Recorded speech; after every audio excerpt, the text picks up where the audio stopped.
So here is the next phase of this xTool M1 project. It is a laser engraver plus a cutting tool in one, and it's all in a single enclosure. Really cool. This is a continuation of the series that I'm going to be showing, just to getting myself familiar with this, understanding how this works, and just playing with the thing. So it's just sitting in my garage on my normal workbench, and because I haven't figured out where I'm going to put it permanently. I have the power cord in the back. It's got USB printer port. It's got this guy here. I think it's for accessories if you're going to attach other things to it, like the rotary tool. I haven't got into that yet. And there's a power switch. And if you want to take a look on the inside,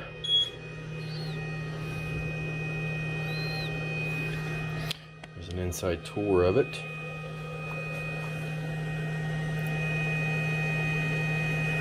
This base plate here actually is removable.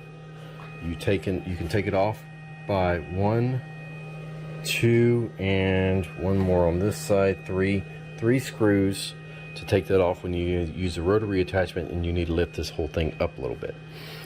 Oh, and then the camera is right there.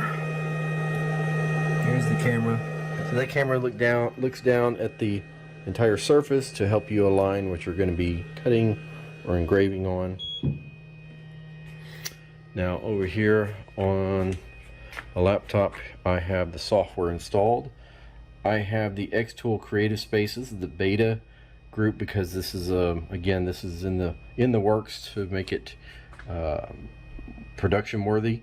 When you first fire it up, it's going to ask Windows Defender saying, do you want to allow this to access the network?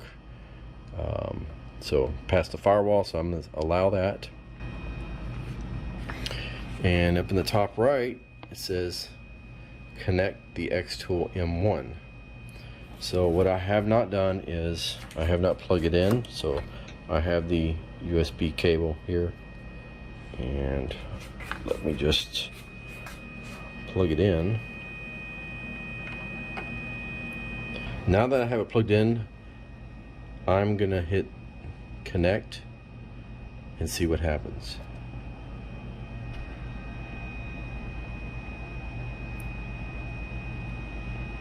Oh, cool. So it found it on USB, which is right. Now I could do Wi-Fi if I wanted to. However, in my garage here, the Wi-Fi is not the best.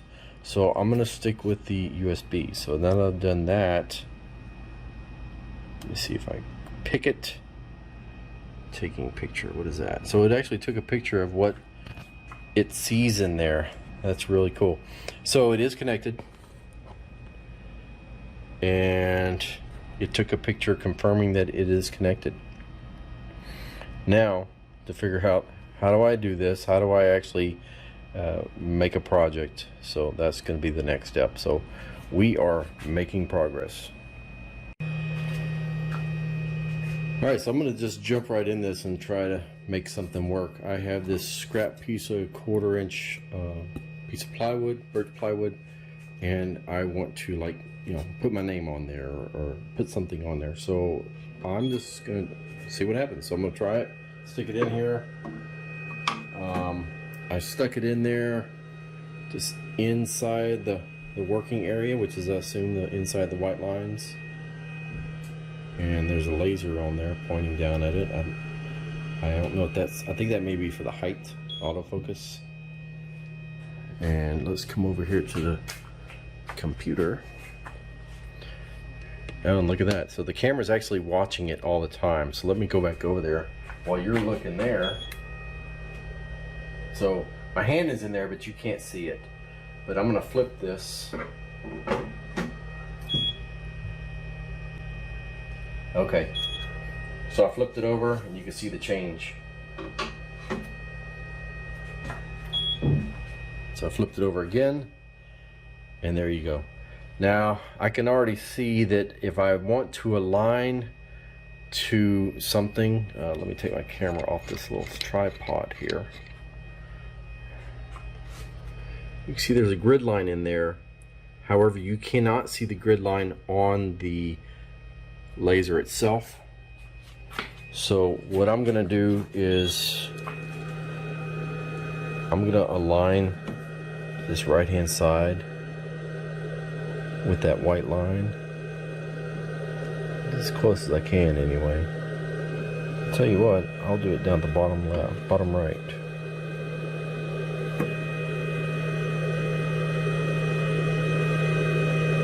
Okay, apparently this side is not square, but the bottom is lined up with that line across the bottom. So maybe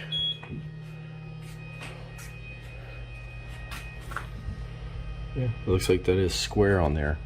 So the next thing I want to do is I'm going to try to add some text. So I look over here and there's text.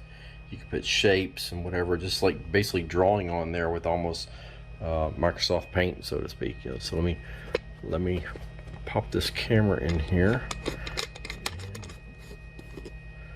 and give it a shot. All right. So I'm clicking on text,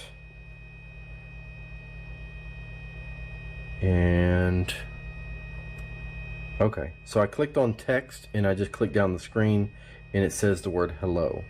So over here off to the right it says the word hello, so I can actually take that and change it to, let's change to xTool M1. Alright, so I changed that to xTool M1. Now the text down here on the bottom has not reflected that change, or has it? It has. I can stretch it out and make it as big as I want. So I'm going to put it up here in the top left. So I moved it over here.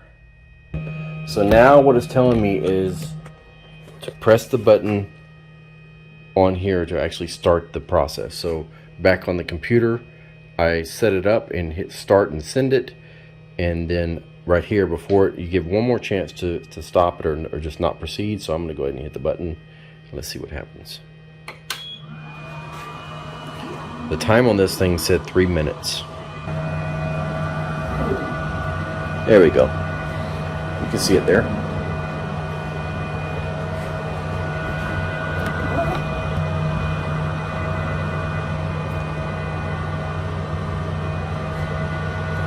I'm going to pause this and we'll come back when it's finished. Alright, first project is finished. Well, first test. That was really easy to do. Let me show you what it looks like. Get that out of there. Again, this is just plain 1/4 inch birch plywood from Home Depot. And that's what it looks like. Let me show you the settings I did again real quick. Those are the settings, and so far this software is really easy to do. I mean, I just opened it up and I've already done something. Now I accidentally bumped it. Oh yeah, I moved the wood, so that's why it looks funny. But yeah, man, first within 5 minutes of actually opening it up and kind of connecting everything, I was able to actually throw something on here and test it out. So man, so far I am really impressed with it. I will come back another day or so and give you an update of where I'm at in testing, and kind of film some more stuff and just show you guys what this tool is all about. So far I'm really impressed with how easy it was to do. I did just exhaust it straight into the garage. I could smell the burning smell. Probably not the best thing to breathe in, so I will have to do this next time with the garage door open. As you can see, it's closed, but it's kind of late at night and I wanted to get this thing tried out before I go to bed. So anyway, see you next time.